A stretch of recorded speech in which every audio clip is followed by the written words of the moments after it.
Hi guys, my name is Lex and this is Tech Talk PH.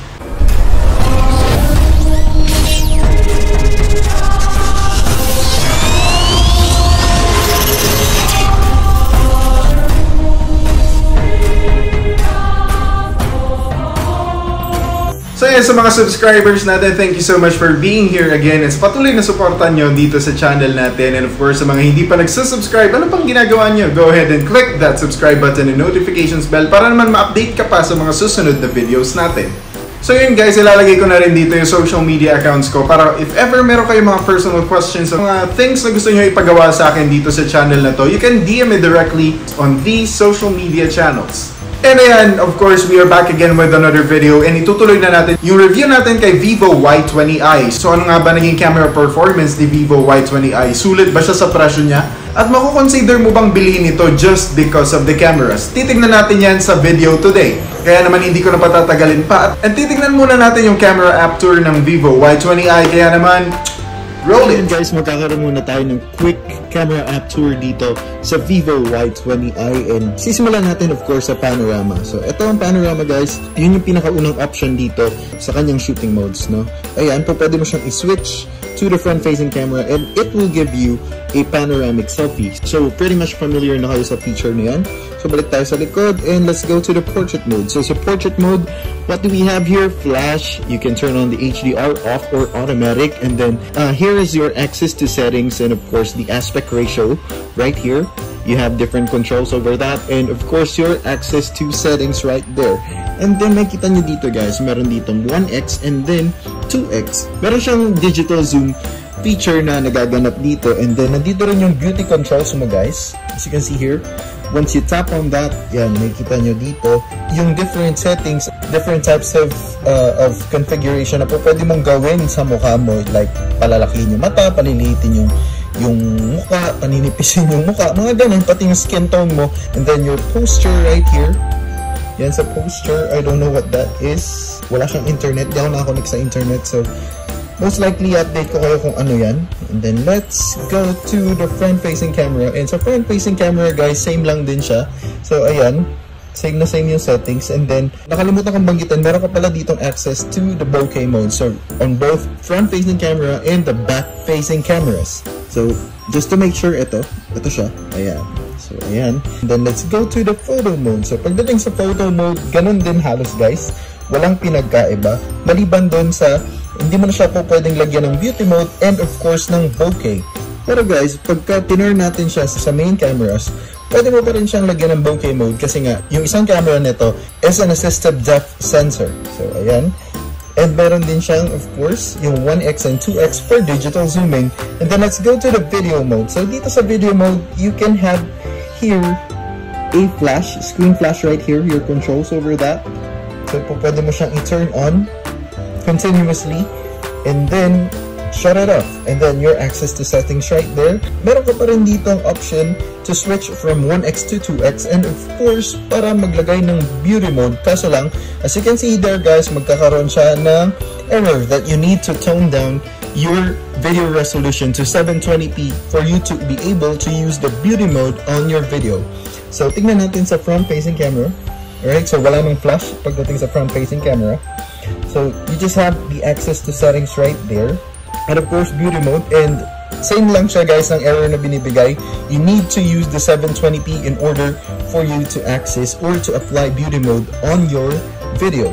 So let's tap on more. Ayan, so sa more dito guys, merong live photo, slow-mo, time-lapse, pro mode, meron din siya, and of course the document mode. So sa document mode guys, alam nyo na yun, pipicturean nyo lang yung document, i-align nya so you can print it out. And then this one is the pro mode. So yan, nandito exposure value, ISO, shutter speed, white balance, autofocus or manual focus, you can definitely switch on those, and of course to reset the settings back to the original one. And then pwede mo rin siya lagyan ng flash, the aspect ratio is here. And then of course yung assistive line guys, para mapanatili mo na nakagitna at hindi nakatabingi yung subject mo. And then here is your access to settings right there. Okay, so sa main camera na pala yun guys, so hindi siya po pwede sa front facing camera. So ayan, let's go ahead and try to check quickly the settings. What do we have here? dito sa settings guys, you can turn on and off the sound for the shutter mode. And then here is your geographic locations. So gagana siya kapag of course nakakonect ka sa internet. And then mirrored selfie, meron din siya. So you can turn it on and off right there sa settings. And then storage location, directly nasa phone storage siya kasi wala akong micro SD card na nakalagay dito. Pero once na meron ka, for sure po pwede mo siyang i-switch. And then dito guys, nandito yung countdown, shutter delay, no? So alam nyo na yan. And then framing lines, portrait framing, AI scene recognition. So alam nyo na yun. Kapag ka nakatuto ka sa flower, lilitaw dyan flower.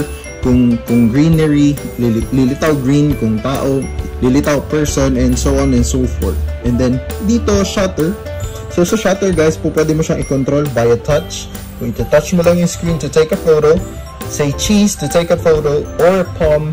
Alam nyo na yan, yung nagpauso na ito talaga yung LG, yung gaganunin mo, and then detection ng picture. And then here is the watermark. So time watermark po pwede siyang i-turn on, and the model watermark. So alam nyo na yan kung ano yung ilalagay niya, yung oras, and of course yung model ng phone na ginamit mo pang picture.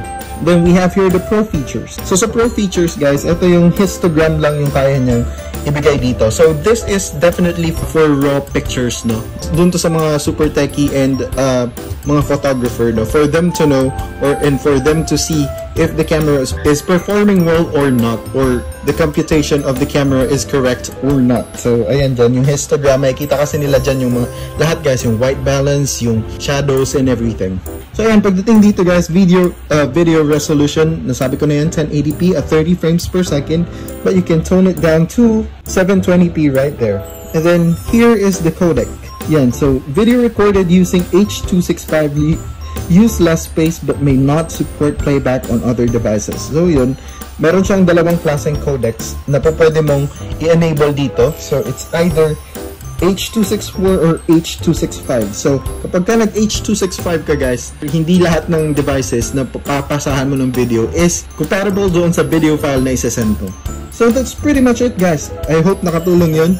Back to you. So yun na guys, nakita nyo na yung camera app niya, diba? Very simple, very straightforward, and of course, hindi naman ganun kahirap gamitin. So ngayon, dadako naman tayo sa sample pictures and video footages na nakuha natin using this phone. Kaya naman, roll it!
So yan na nga, nakita na natin yung sample pictures and video footages nitong Vivo Y20i. Anong masasabi niyo guys? Kwento nyo naman yan sa akin sa comment section down below. And syempre, nandito na tayo sa verdict and sasabihin ko na yung mga nagustuhan ko at yung mga hindi ko nagustuhan. And of course, towards the end of the video, magbibigay din ako ng personal rating ko sa naging overall performance ng camera ni Vivo Y20i. At syempre naman, sisimulan ko yan sa mga nagustuhan ko. At ang number 1 dyan guys is yung simplicity. Simplicity overall ng mga pictures nung mismong camera app niya. Very simple at napakadaling gamitin. Yun yung isa sa mga nagustuhan ko talaga. Number 2 is their lens choice. No? They chose to have a portrait lens or depth sensor lens instead of adding a macro lens. So that is a good move for Vivo. Thumbs up for that. Number 3, yung digital zoom niya. So guys, yun nga, sinabi ko na kanina, diba, na meron lang siyang main camera and of course yung depth sensor lens. So dalawa lang. So dual camera setup lang to. Pero it actually has a 2x digital zoom feature. So nazo-zoom in and out mo yung main camera digitally.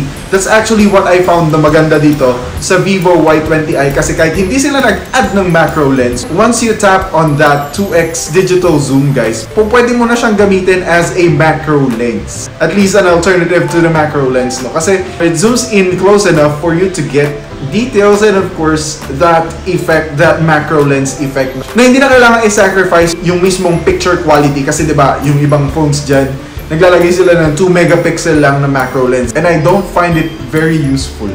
Number 4 is the overall picture quality, no? It's pretty much on the well-balanced side, no? Yung pagdating sa shadows, yung pagdating sa highlights, yung pagdating sa lighting, yung pagdating sa brightness.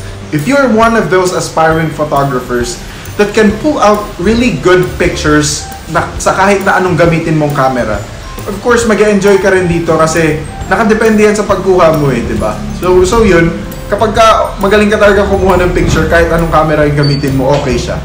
And lastly, number 5 sa mga nagustuhan ko is yung color balance. So hindi siya bland, hindi siya boring tignan. Hindi ko naman masasabing true to life, pero buhay na buhay yung mga colors na pinoproduce ng picture quality nito.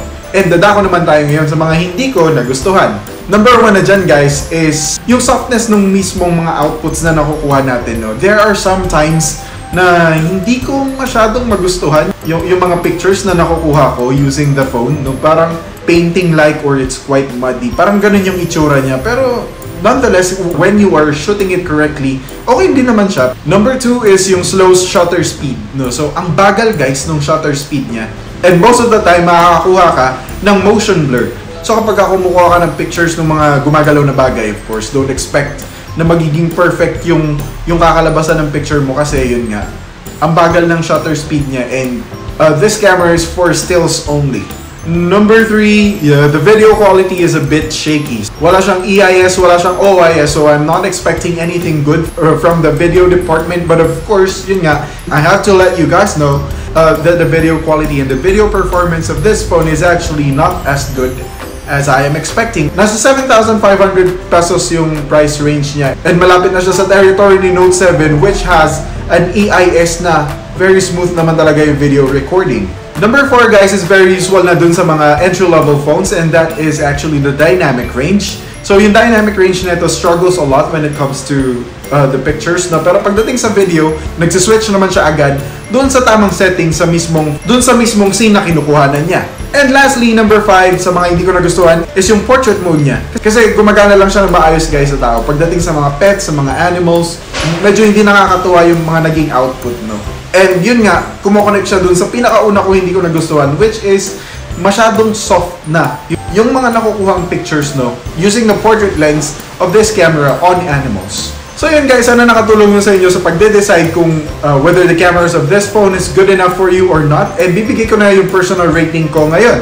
So ang magiging personal rating ko dito kay Vivo Y20i is going to be 8.1 stars. So yun guys, maraming salamat ulit sa pagsama sa akin today dito sa panibago nating video. And abangan nyo ang gaming performance netong Vivo Y20i on the next video. Then again, my name is Lex and see you on the next video. Peace!